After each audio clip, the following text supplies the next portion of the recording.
Empezamos el vídeo número 2, que se refiere en concreto, como ya indicamos en el primero, a los determinantes del marketing.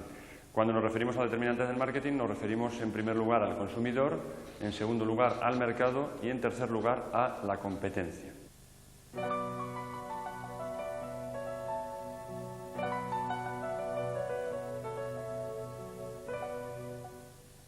Bien, vamos a acometer el primero de los determinantes, que es el consumidor.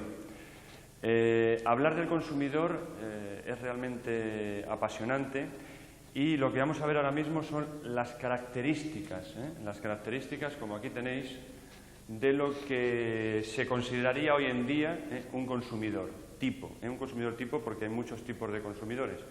Bien, en primer lugar tenemos la primera característica, que sería hambriento. ¿Qué significa eso de que el consumidor es hambriento? Pues muy sencillo. Todos nosotros, porque nos tenemos que incluir como consumidores, estamos ávidos de productos nuevos. Eso, entre otras cosas, es lógico, puesto que la sociedad va cambiando, la cultura va cambiando y, por tanto, nosotros que formamos parte de la sociedad y de la cultura, es lógico que tengamos necesidades nuevas y, por tanto, nuevos deseos. Aparte a eso habría que añadir que el ser humano, desde luego, está movido por la innovación, por lo nuevo. Por tanto, es lógico que el consumidor esté hambriento de nuevos productos, nuevos servicios. La segunda característica sería consumidor despiadado. Si nos remitimos a lo que dijimos en el vídeo número 1, aquella fórmula que nos decía que un cliente satisfecho nos traerá 3 nuevos clientes y un cliente insatisfecho nos quitará de 9 a 11, es lógico que si no satisfacemos al consumidor, no compre nuevamente nuestros productos. Por tanto, ojo con este tema y con aquello que ya dijimos de que al consumidor solamente se le va a engañar una vez. Por tanto, seamos consecuentes con lo que suponía la filosofía del marketing en cuanto al consumidor. Pensemos verdaderamente en él. La tercera característica sería exigente. ¿Y esto qué significa?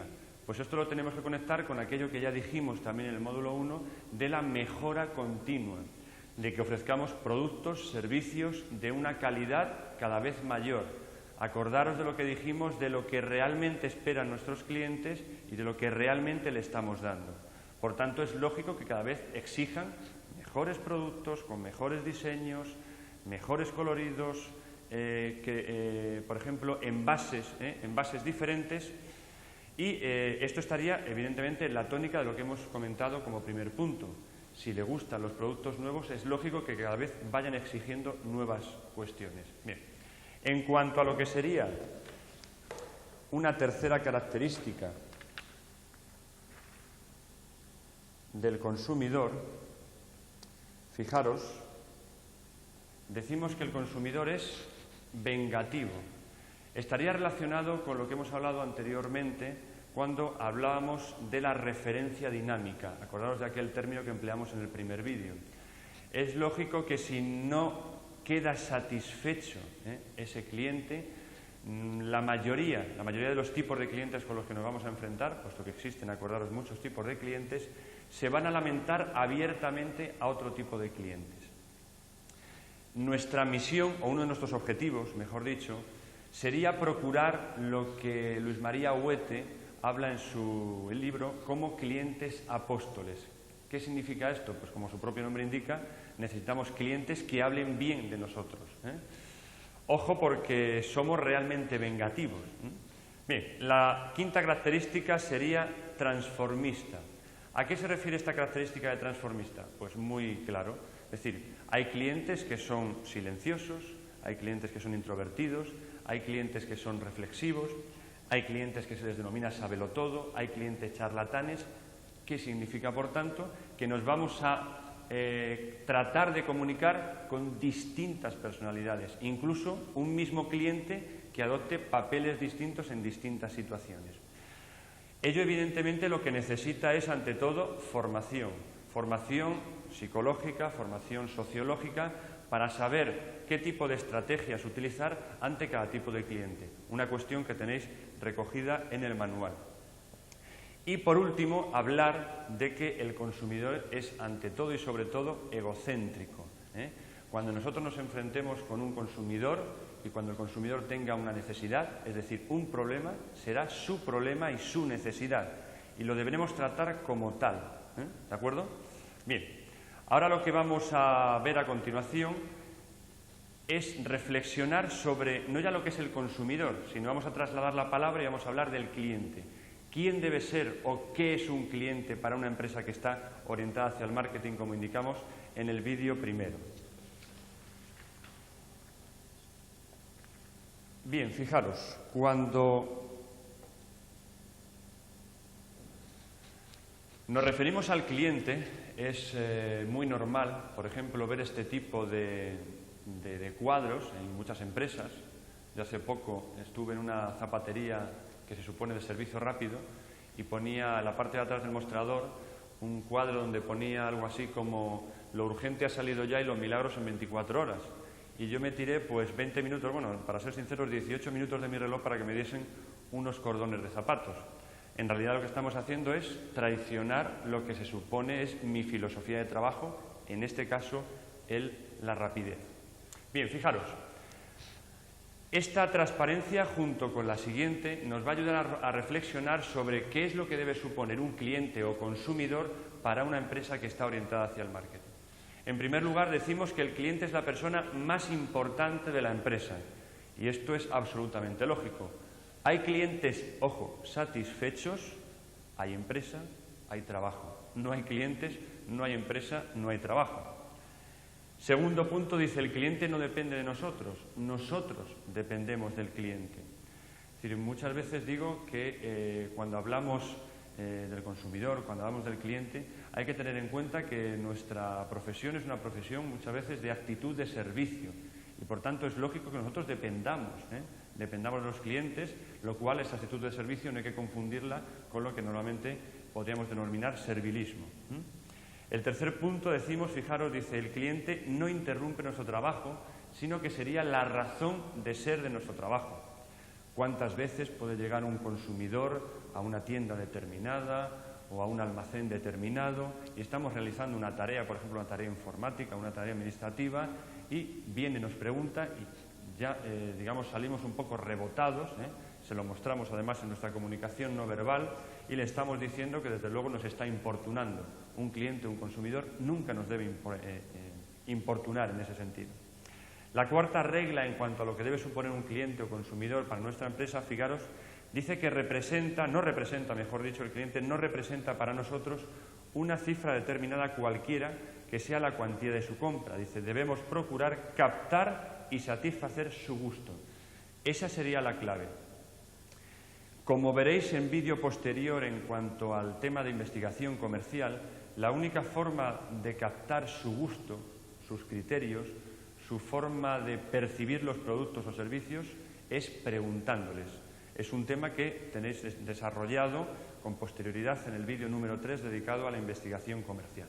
Bien, vamos a seguir desarrollando esta tipología de lo que debe suponer el cliente o consumidor para nosotros como personas orientadas hacia el marketing. Fijaros, importantísimo, decimos que el cliente, el consumidor, no es alguien con quien debamos discutir. Esto está claro. No podemos discutir porque esa discusión nos llevaría al enfrentamiento. Pero uno de los aspectos que a mí siempre me gusta recoger es que cuando tratemos con un consumidor, sea evidentemente la mayoría de las veces de forma presencial, tampoco deberíamos competir con él. ¿Competir en qué? Pues por ejemplo competir en conocimientos, cosa que sería muy fácil con un tipo de consumidor que solemos denominar charlatán o sabelotodo. Por tanto, ojo, ni hay que discutir ni hay que competir, hay que satisfacer, convencer, persuadir y finalmente, pues bueno, tratar de darle al consumidor o al cliente aquel producto que realmente necesita. Como sexto punto, fijaros, y último, el cliente es el que nos ofrece sus necesidades y la oportunidad de servirle. Eso significa que en esa empresa que está orientada hacia el marketing, como comentábamos en el primer vídeo, debe tener muy claro, debe estar perfectamente concienciada en cuanto a que el cliente de verdad es importante, hay que dejarle expresar esas necesidades, esos deseos, lo cual supone pues una demostración por parte de la empresa de su capacidad de escucha. ¿Correcto? Bien.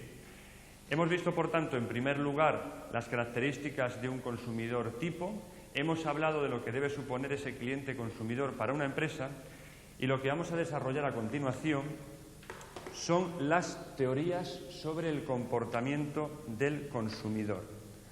Es decir, yo siempre suelo comentar que cada uno somos de nuestra padre y de nuestra madre, y es cierto.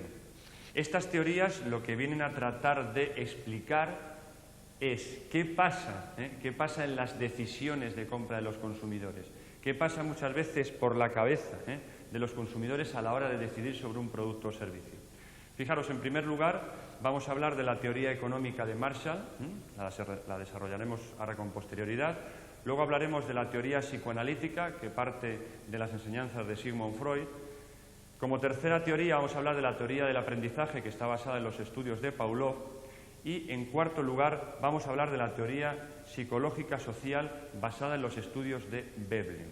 Bien, vamos a pasar, por tanto, a ir desarrollando y hablar un poquito de cada una, que, insisto, lo que tratan es de tratar de explicar el comportamiento de los consumidores. Fijaros, vamos a ver, dice, según la teoría económica, insisto, un autor que es Marshall, dice, el consumidor, solo va a decidirse a comprar, proceso de decisión de compra, en el caso de que la utilidad marginal le reporte la adquisición del producto sea superior o igual al gasto marginal que realice. Esto, resumido en palabras coloquiales, nos vendría a decir: el factor precio es vital en el proceso de decisión de compra. El problema de esta teoría, de la teoría económica de Marshall, es que es muy teórica, ¿de acuerdo? No está basada en estudios científicos sobre el consumidor. Y si tenemos en cuenta que en los procesos de decisión de compra, por ejemplo, de un producto conocido, tardamos unos 15 segundos, y en los productos que no conocemos tardamos aproximadamente un segundo, este tipo de teoría lo que vendría a explicar, en cierto modo, sería, por ejemplo, el proceso de decisión de compra de un producto como un coche. Un producto, digamos, duradero, pero no otro tipo de productos. Insistiendo en lo que he comentado al principio, es decir, es una teoría que no está basada en estudios directos sobre consumidores, lo cual supone un gran hándicap.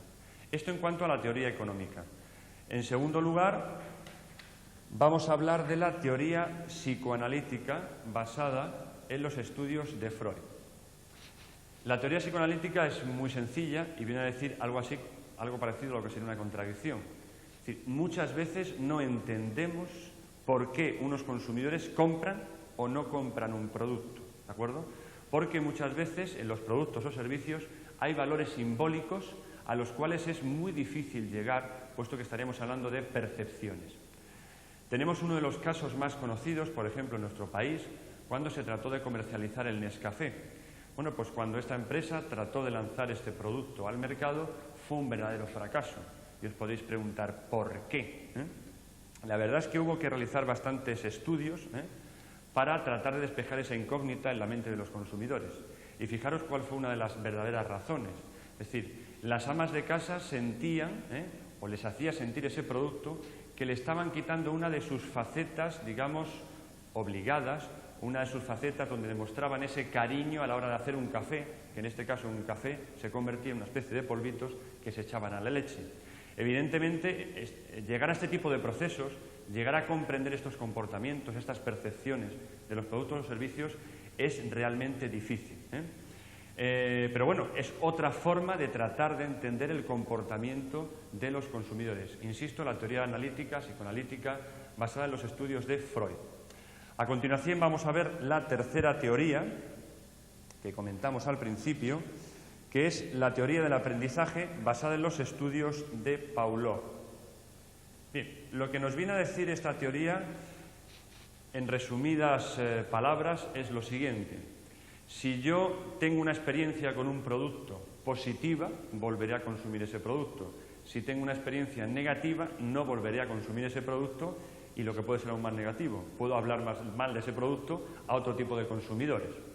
Bien, si yo, por ejemplo, tomo por primera vez una tónica y mi experiencia en cuanto al sabor, en cuanto a las sensaciones no es agradable, está claro que no volveré a tomar esa tónica, y no vamos a hablar de marcas en este momento, pero sin embargo, si yo tomo esa tónica y realmente me supone pues una sensación agradable, un sabor nuevo, un sabor que de verdad percibo como un sabor agradable, pues evidentemente seguiré consumiendo este tipo de producto. Por tanto, lo que nos viene a decir la teoría del aprendizaje es: conforme mi experiencia con los productos o servicios, los consumiré o no los consumiré.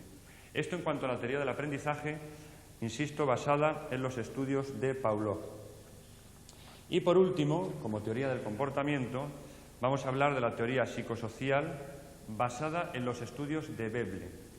Veblen fue el único autor de lo que estamos comentando que realmente sí que estudió a los consumidores como tal.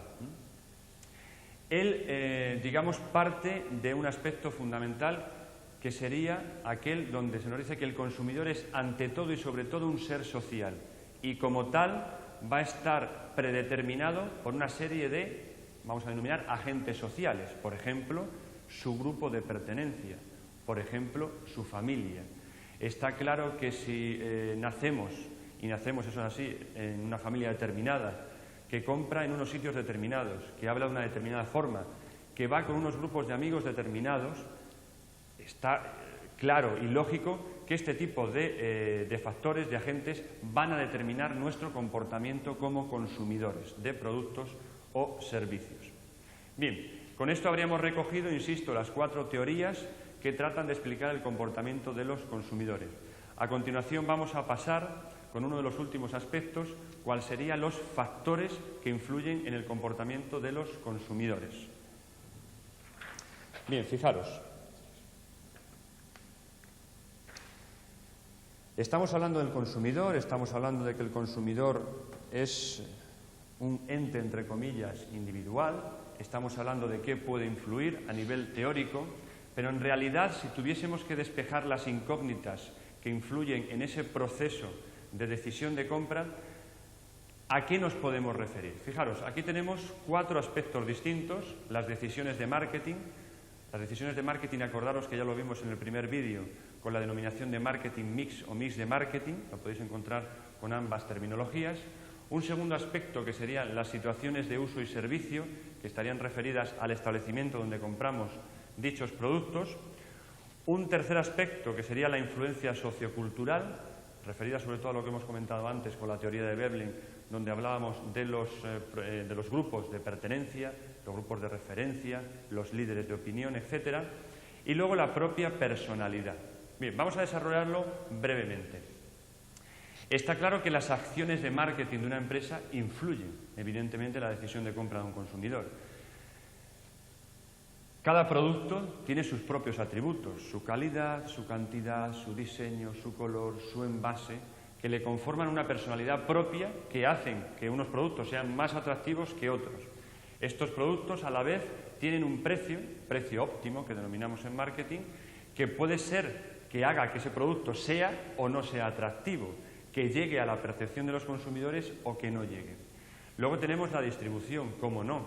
Si yo no elijo los canales de distribución adecuados y hay dificultades a la hora de poder consumir o adquirir ese producto, evidentemente el consumidor, ante ese esfuerzo, acordaros lo que vimos en el primer vídeo del valor añadido, ante ese esfuerzo y tiempo, coste psíquico y coste físico de encontrar ese producto, pues evidentemente le repercutirá en su proceso de decisión de compra. Y, ojo, la 4P, la política de comunicación, cómo no. Pensad, por ejemplo, en la publicidad y cómo mueve la publicidad a la hora de comprar. Pensad, por ejemplo, en las promociones, cómo estas promociones también inducen, además, en un corto periodo de tiempo, a la compra de estos productos. Y otro tipo de técnicas de comunicación que no vamos a desarrollar ahora, puesto que lo tendréis desarrollado en el vídeo número 4. Bien, en cuanto a las situaciones de uso y servicio que hemos comentado se referían al establecimiento donde estéis realizando en ese momento la compra, hay aspectos que hay que tener en cuenta. Por ejemplo, la presentación del producto. Si ese producto está presentado de forma atractiva, está colocado adecuadamente en el lineal, está adecuado en el nivel, está colocado en el nivel adecuado a la hora de la presentación de dicho producto.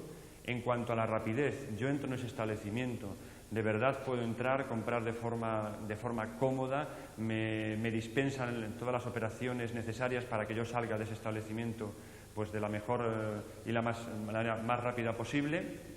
Luego la comodidad, es decir, por ejemplo, hay mucha gente, no hay mucha gente, está distribuido correctamente el espacio o no está distribuido correctamente el espacio, el ambiente que se ha creado en la tienda es cálido o es frío.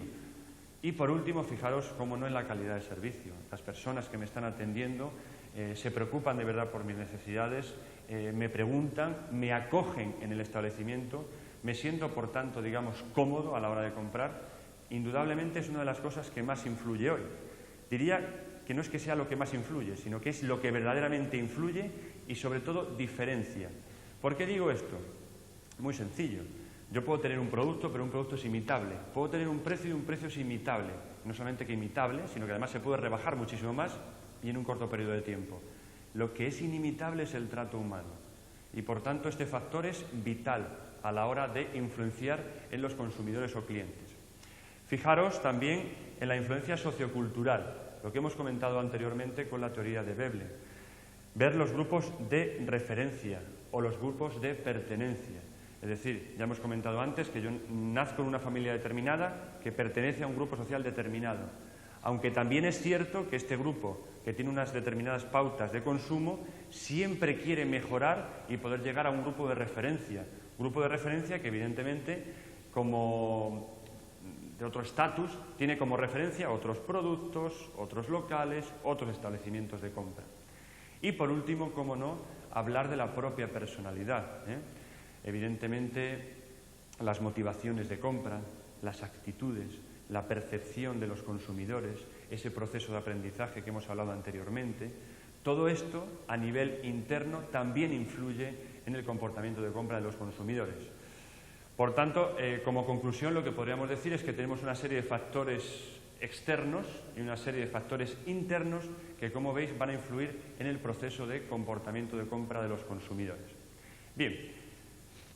Con esto terminaríamos un breve repaso a lo que supondría el primer determinante, el consumidor, y empezaríamos con el segundo de los determinantes, que es el mercado. Bien, cuando hablamos del mercado, ¿a qué nos estamos refiriendo? Muchas de las definiciones que nos encontramos de mercado siempre se refieren, fijaros, al lugar físico, o ideal en el que se produce una relación de intercambio. Pero sabemos que para que exista mercado no hace falta que exista un lugar físico. Lo que sí es necesario para que exista un mercado es, acordaros, en primer lugar, un conjunto de personas, bien sean individuales u organizadas, ¿de acuerdo? Podemos estarnos refiriendo a unos consumidores o podemos estar refiriéndonos a unas instituciones que también compran. Segundo factor importantísimo, que necesiten ese producto o servicio determinado. Si no se necesita, no se compra, no existe mercado. Tercer punto, que deseen y puedan desear comprar. Desear sobre todo, además, en términos, fijaros, la cuarta característica, dice que tienen capacidad para comprar, es decir, que tienen capacidad económica para adquirir ese producto o servicio. Si no se dan estos cuatro condicionantes, nunca podremos estar hablando de un mercado.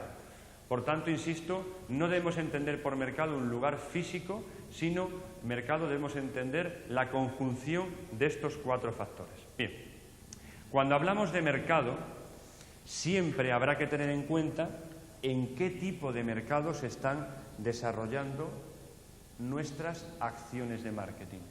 ¿Qué significa esto? Fijaros, no es lo mismo estar tratando de comercializar un producto cuyo consumidor final pues van a ser eso, los clientes, que un producto que, por ejemplo, los clientes sean, por ejemplo, instituciones públicas o instituciones privadas.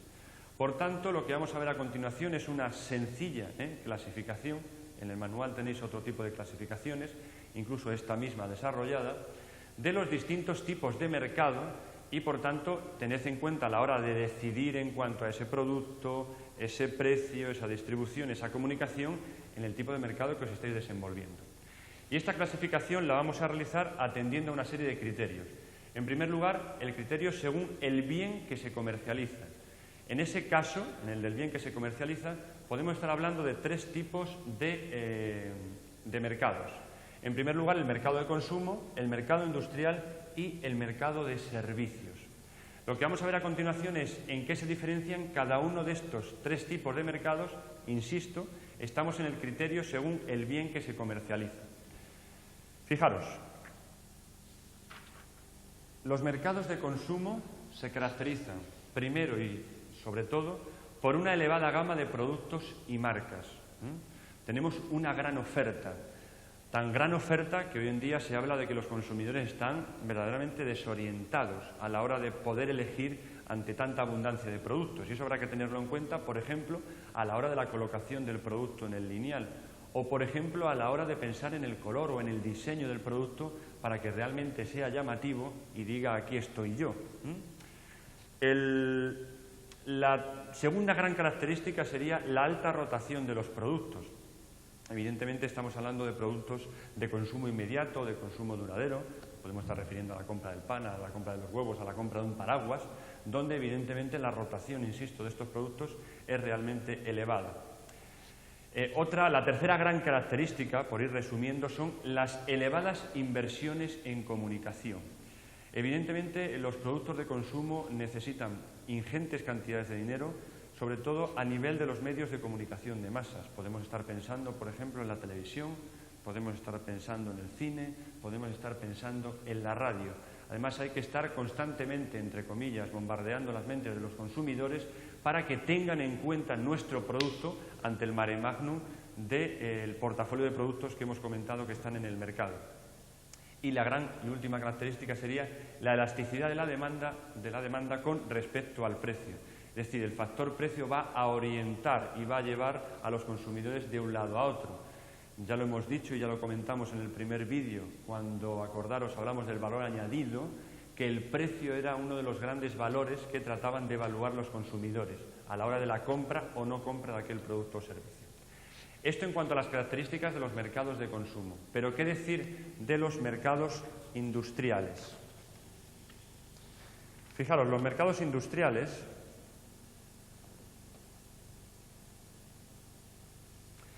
tienen unos canales de distribución mucho más cortos que los mercados de consumo. Fijaros, como segunda gran característica estaría el conocimiento personal de la demanda, puesto que evidentemente no tenemos tan gran conjunto de consumidores. Luego, evidentemente en este tipo de mercados no se utilizan tanto los medios de comunicación de masas, sino medios mucho más personalizados, más de marketing directo.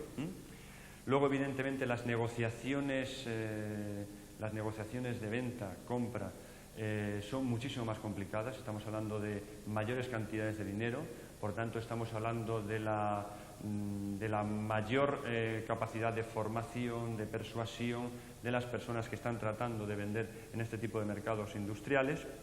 Evidentemente, el proceso de decisión de compra va a ser muchísimo más complejo, entre otras cosas, no ya por el dinero, sino porque la compra de estos productos industriales está afectando a más factores. Y, cómo no, tenemos como última característica, por compararla con lo que hemos dicho anteriormente respecto a los mercados de consumo, la rigidez de la elasticidad de la demanda respecto al precio, como factor contrario a los mercados de consumo. ¿Y qué pasaría con los mercados de servicios? Bueno, los mercados de servicios, fijaros, tienen una característica muy peculiar. Un servicio, evidentemente, no es un producto. Cuando estamos hablando de productos, estamos hablando de un conjunto de atributos. Atributos, y ya lo tenéis en el manual, que se refieren a la calidad, a la cantidad, a la garantía, a los materiales físico-químicos, etc. Un servicio no. Es decir, un servicio, fijaros, se caracteriza ante todo y sobre todo, por ser algo intangible. Eso significa que no lo podemos tocar, entre otras cosas. Bien, esta intangibilidad, desde luego, es un problema. Un seguro, por ejemplo, es intangible. Por tanto, si yo tuviese que comercializar un servicio, una de mis primeras problemáticas a despejar o de mis primeras incógnitas a despejar sería ¿cómo tangibilizar algo que es intangible?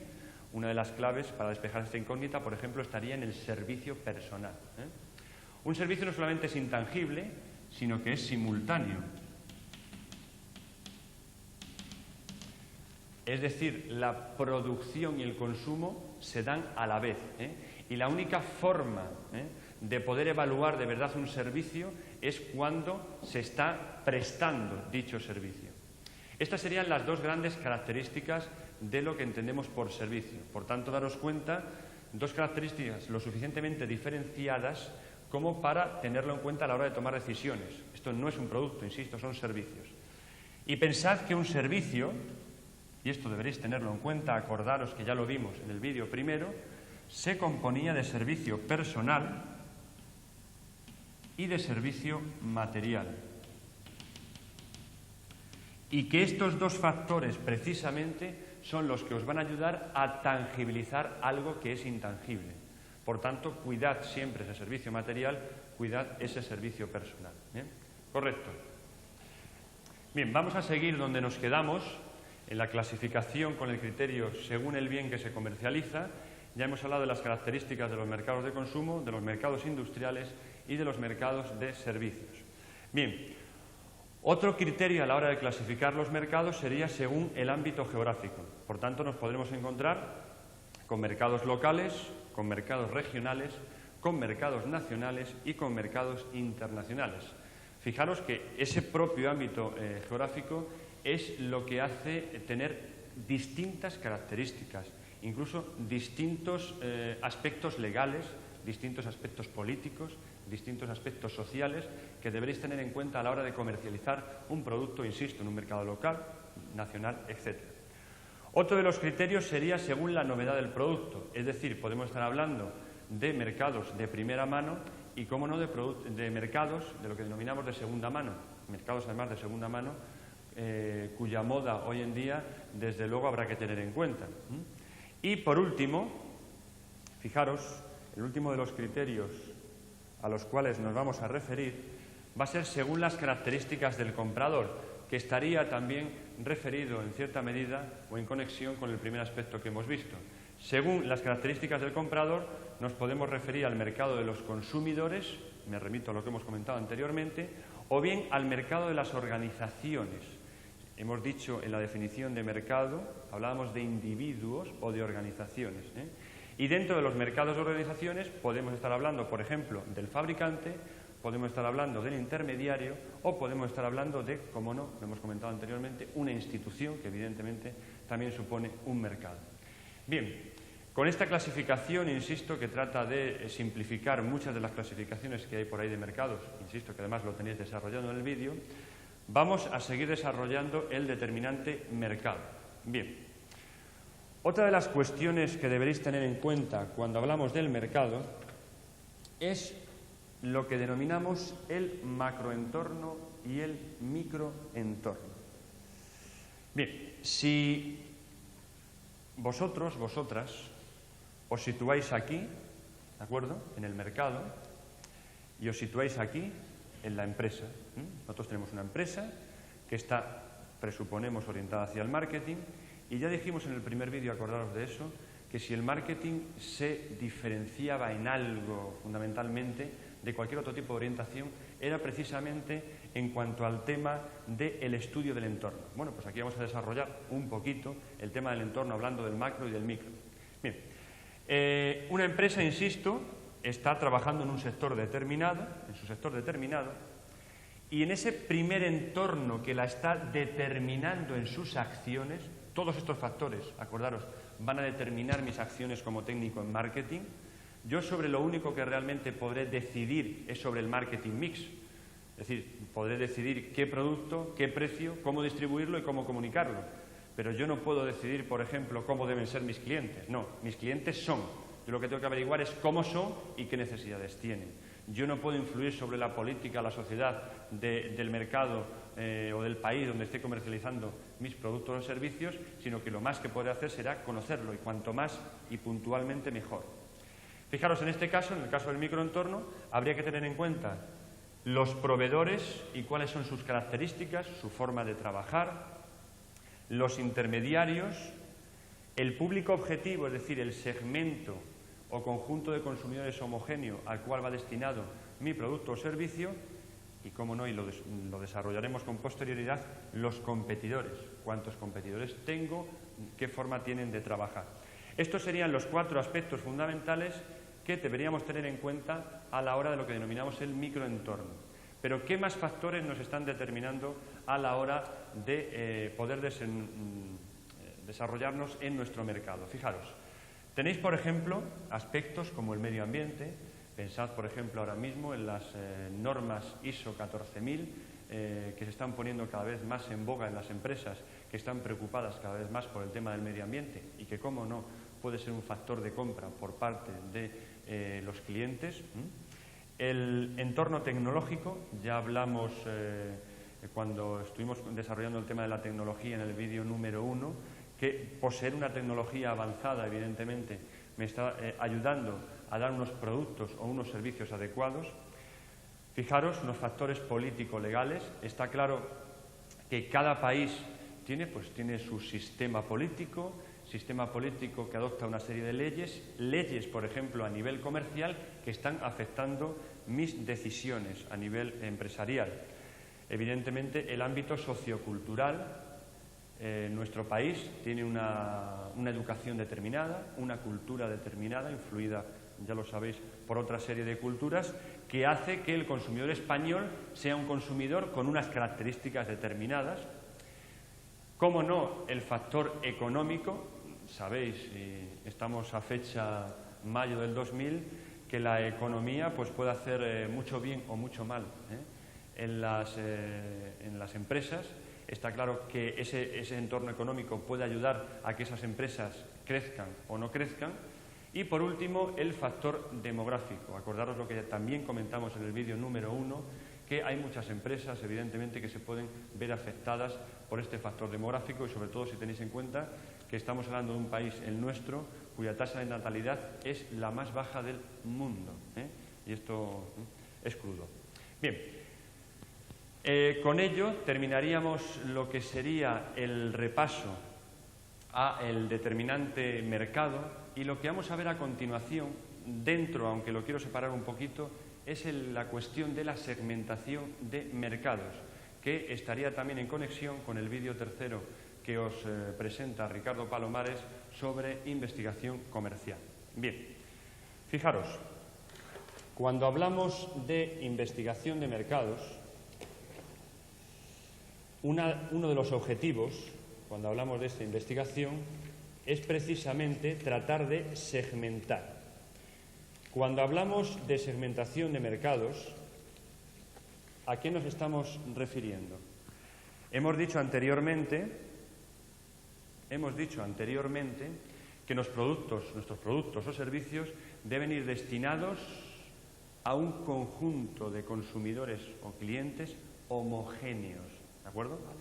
Con unas características determinadas que hemos estudiado, que sabemos cuáles son sus necesidades y que nuestro producto o servicio, en principio, porque está basado el estudio en esa investigación comercial, sabemos que va a satisfacer las mismas.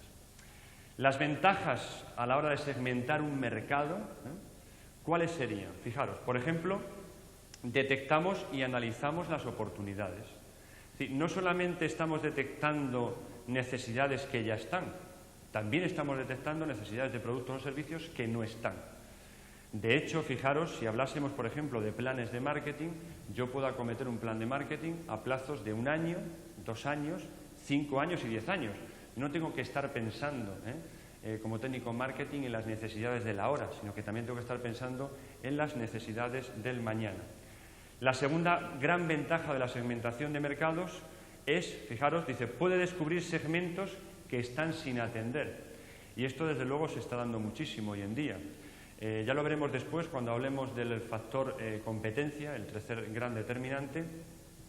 Está claro que los líderes copan una cuota de mercado determinada, el retador, que es el que va detrás del líder, también copa una cota determinada, y luego estaría el seguidor, que también tiene su tanto por ciento del mercado. Pero, ¿y qué pasa con ese conjunto de consumidores, que a veces es francamente numeroso, al cual realmente no estamos satisfaciendo, al cual realmente no estamos sabiendo llegar?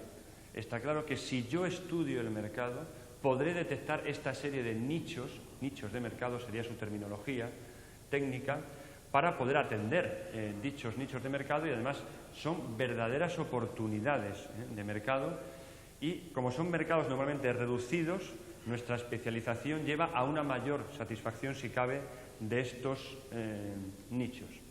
Bien, como tercera gran ventaja a la hora de segmentar los mercados, fijaros, permite conocer los deseos y gustos para poder así crear, fijaros, la palabra clave, fidelización. Acordaros, por tanto, lo que comentamos en cuanto a la fidelización en el vídeo número 1. La siguiente característica, ventaja a la hora de segmentar los mercados, estaría en fijar los objetivos de venta con más fundamento. ¿Por qué? Pues porque conocemos, evidentemente, ese mercado, conocemos el segmento o los segmentos, el número posible del segmento, etcétera. Y, por tanto, como consecuencia, nos ayudaría a mejorar la organización de la red de ventas. Bien, cuando hablamos de segmentación de mercados, también habría que hablar que hay distintas estrategias a la hora de segmentar un mercado. Fijaros.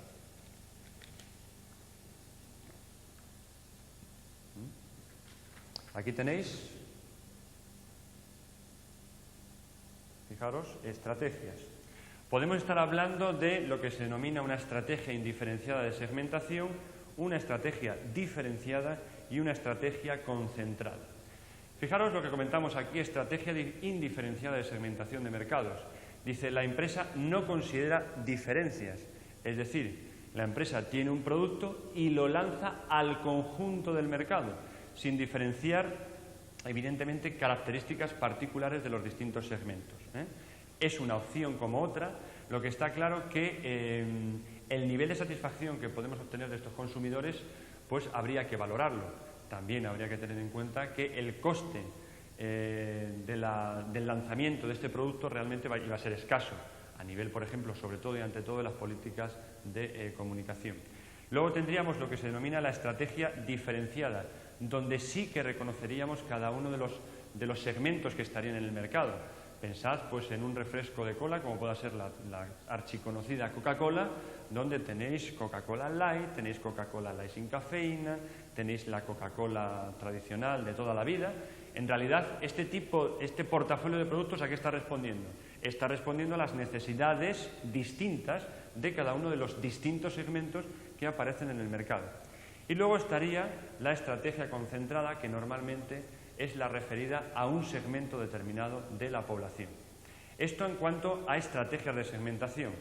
Recapitulamos, hemos visto en primer lugar las ventajas de segmentar el mercado, en segundo lugar hemos visto las estrategias de segmentación y por último me gustaría comentaros los criterios que tenemos a la hora de segmentar un mercado.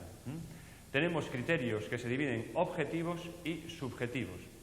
Normalmente, cuando atendemos al estudio de un mercado, como criterios objetivos tenemos los objetivos geográficos, por ejemplo, el lugar, o criterios demográficos, por ejemplo, la edad, por ejemplo, el sexo, por ejemplo, el poder adquisitivo, factores ambos que habrá que tener en cuenta y que son evidentemente y lógicamente objetivos. Pero también hay otra serie de criterios, insisto, subjetivos, que sobre todo se refieren al estilo de vida de los distintos segmentos. Bien, con esto, por tanto, terminaríamos el seminario, la charla sobre lo que sería el mercado, es decir, el segundo determinante, y empezaremos ahora a hablar del tercer determinante, que es la competencia. Y vamos a empezar a hablar de la competencia tratando de definir, como hicimos con el mercado y como hicimos con el consumidor, qué entendemos por competencia. Fijaros, aquí tenemos una de las definiciones más conocidas. Dice, la competencia es el conjunto de las empresas que rivalizan en un mercado determinado mediante la compra o la venta de productos y o servicios que satisfacen la misma necesidad. Antes hemos comentado que ¿no? De hecho, tenemos una oferta variadísima. Está claro que a mayor oferta, mayor competencia. Bien, ¿qué más comentaros de la competencia aparte de lo que es la definición? ¿Qué es lo que debemos saber de la competencia? Está claro que estamos hablando de la competencia como determinante del marketing. Bien, fijaros, una de las cosas que debemos saber es el número de competidores.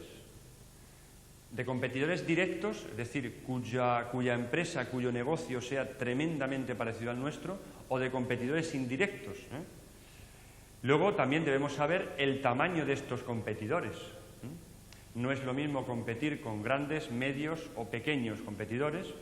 Luego, el posicionamiento de mercado que ocupan dichos competidores en el entorno, las características principales de estos consumidores, pues por ejemplo, cuál es su cartera de productos, qué tipo de política de precios tiene, qué canales de distribución suelen utilizar normalmente, qué decisiones de comunicación, qué tipo de publicidad realizan, qué tipo de promociones y cuándo las realizan y cómo las realizan. Cuanto más sepamos, muchísimo mejor. ¿Cuál es su política de empresa, por ejemplo? Y en el caso de que nos encontrásemos un gran número de competidores, sería adecuado, por ejemplo, utilizar un método, como por ejemplo el método ABC, donde trataríamos de dividir dichos competidores en competidores A, grandes competidores, competidores B, medios competidores y competidores C. Bien, todo ello, si veis en la transparencia, debe estar presente en lo que denominamos el análisis DAFO. Lo que vamos a tratar de explicar a continuación es qué es esto del análisis DAFO. Bien, fijaros.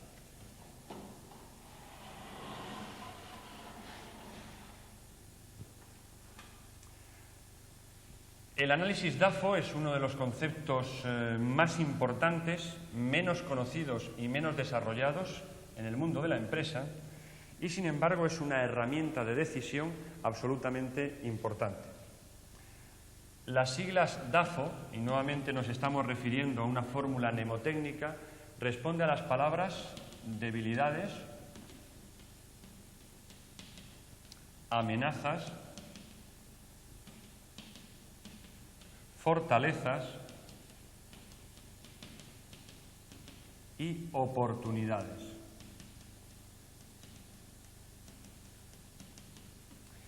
Por tanto, el análisis DAFO en realidad es un análisis del entorno. Un DAFO es fundamental para saber planificar en nuestra empresa. Cuando hablamos de las debilidades y fortalezas, nos estamos refiriendo evidentemente a las debilidades y fortalezas de nuestra empresa. Por tanto, estaríamos hablando del entorno interno. Y cuando nos estamos refiriendo a las amenazas y oportunidades, nos estaremos refiriendo al entorno externo. Por tanto, el análisis DAFO es una herramienta de, como su propio nombre indica, análisis del entorno a nivel interno y a nivel externo. Fundamental, insisto, en la toma de decisiones de nuestra empresa. Una herramienta, insisto, fundamental. Bien, proseguimos con las distintas estrategias competitivas que podemos acometer. Fijaros, en primer lugar tendríamos lo que se denominan las estrategias de liderazgo en costes. Aquí la verdadera ventaja competitiva estaría en tener menores costes que los competidores. Por tanto, aquí el factor clave sería el factor precio. Ya hemos dicho que el factor precio es fundamental en el proceso de decisión de compra. Bien, la segunda de las grandes estrategias competitivas estaría en la diferenciación de los productos. Ya lo hemos comentado anteriormente, es decir, ante tal número de ofertas hay que procurar diferenciar nuestros productos en el mercado. ¿Con qué? Pues con algunos de los atributos que hemos nombrado con anterioridad y algunos de los cuales veréis nombrados en la cinta dedicada al marketing mix. Fijaros, es esa ventaja competitiva, dice, tener un producto cuyos atributos difieren de modo importante de los productos competidores. No tienen por qué ser atributos, puede ser un único atributo, por ejemplo, el diseño del producto. Bien, liderazgo en costes, primera estrategia competitiva, diferenciación de los productos, segunda estrategia competitiva, y después nos encontraríamos con la estrategia de enfoque y especialización. Aquí en realidad lo que nos estamos refiriendo es a lo que hemos comentado anteriormente como nichos de mercado. La ventaja competitiva es la actuación concentrada en una parte limitada del mercado. Claro, si el líder se ha hecho ya con su gran tanto por ciento del pastel al igual que el retador y al igual que el seguidor, queda siempre ese tanto por ciento del mercado al cual le puedo dedicar una mayor atención y, por tanto, va a generarme una mayor fidelización. Hasta aquí tendríamos, insisto, las 3 estrategias competitivas por antonomasia y terminamos la presentación del determinante competencia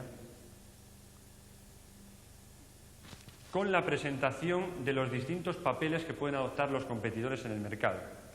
Aquí tenéis una empresa líder y una empresa retadora, que serían los 2 grandes papeles por antonomasia, a lo cual habría que añadir el papel del seguidor y el papel del especialista, que ya hemos desarrollado con anterioridad. ¿Qué decir en cuanto al papel del seguidor?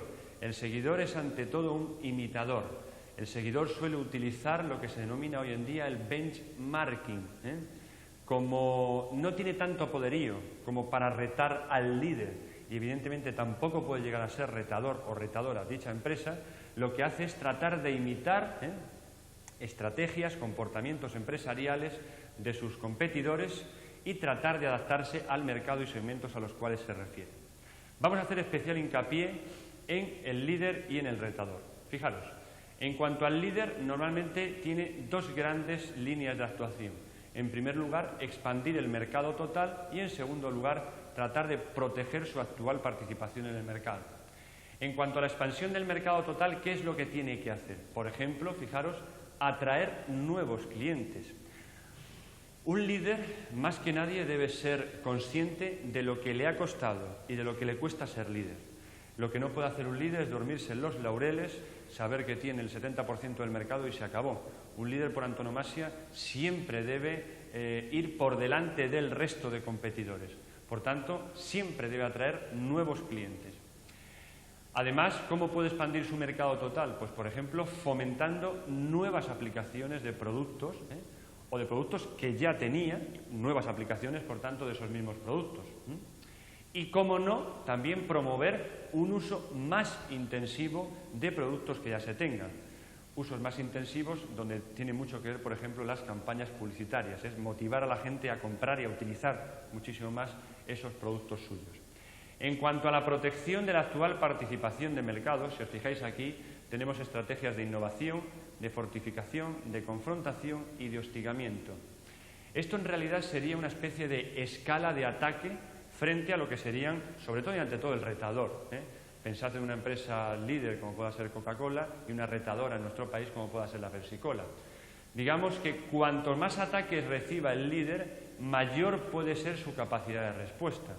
De hecho, es decir, por ejemplo, en la historia entre Coca-Cola y Pepsi-Cola, nos podemos encontrar comportamientos tan curiosos como, por ejemplo, a nivel publicitario, donde la Coca-Cola siempre ha dejado bastante que desear y donde siempre ha sido bastante más puntera la Pepsi-Cola, como Pepsi-Cola a lo mejor ha lanzado campañas publicitarias, pongamos, de 14 anuncios, y la capacidad de contraataque, en este caso del líder de la Coca-Cola, es empezar unas campañas a lo mejor con 24 anuncios.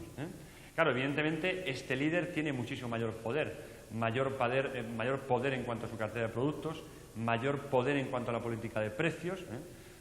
Fijaros y reflexionad sobre si yo ataco en precios como retador, yo siempre, el líder, puedo ir bajando precios, puede ser una opción, con lo cual se entraría en la denominada guerra de precios. Yo como líder también tengo, o se supone que tengo mayor poderío en los canales de distribución, y yo como líder también se supone que tengo mayor poder en políticas de comunicación. Bien, estas serían las estrategias básicas del líder, pero ¿qué decir del retador? Es decir, ese retador que lo que está tratando por todos los medios es tratar de subir en la escala y tratar de ser un líder. ¿Cuáles pueden ser sus estrategias básicas? Pues, por ejemplo, a nivel de precios puede utilizar políticas de descuento. Como hemos dicho anteriormente, que el factor precio es bastante interesante, bastante importante, y sobre todo en los mercados de consumo, pues imaginaros cómo arrastran los descuentos a las masas de consumidores. En cuanto al producto, ¿qué tipo de estrategias se pueden acometer? Por ejemplo, seguir con sus productos de prestigio, es decir, con productos de tan alta calidad o más, ¿por qué no?, del líder. Pensemos que ese liderazgo no tiene por qué referirse a lo que es a la calidad del producto en sí, sino que pensad que el liderazgo lo que en realidad lo da, según palabras por lo menos de Allrais y Jastrow, es precisamente la percepción que tienen los consumidores del producto. Bien, Luego tenemos una mayor, por ejemplo, proliferación de productos, es decir, aumentar esa cartera de productos, y luego ¿por qué no?, también la innovación en productos, innovación, insisto, que acometa también la propia innovación del líder. ¿Qué más estrategias se pueden acometer? Pues, por ejemplo, mejorar los servicios. Y este es un aspecto fundamental para el retador. Si antes hemos comentado que es difícil diferenciarse a nivel de producto o a nivel de precios, sí que es bastante más, no sé si bastante más fácil, pero por lo menos bastante más tangible diferenciarse en el factor humano. Por tanto, un retador debe tener muy en cuenta el tema del servicio. Otra de las estrategias sería, por ejemplo, ampliar su distribución, atender mucho mejor sus canales o reducir, como no, los costes de producción, con lo cual eso afectaría a las políticas de precios y también, como no, otra de las grandes herramientas, aumentar no solamente la publicidad, como os pone aquí, sino aumentar las políticas de comunicación en general. Bien, con esto habríamos acometido el tercer gran determinante, que sería la competencia, y con ello terminamos este vídeo dedicado a los determinantes del marketing, es decir, dedicado al estudio del entorno, aquellos factores que están determinando mis acciones de marketing. Acordaros que lo que yo mejor puedo hacer ante este tipo de determinantes es conocerlos, y conocerlos a fecha de hoy.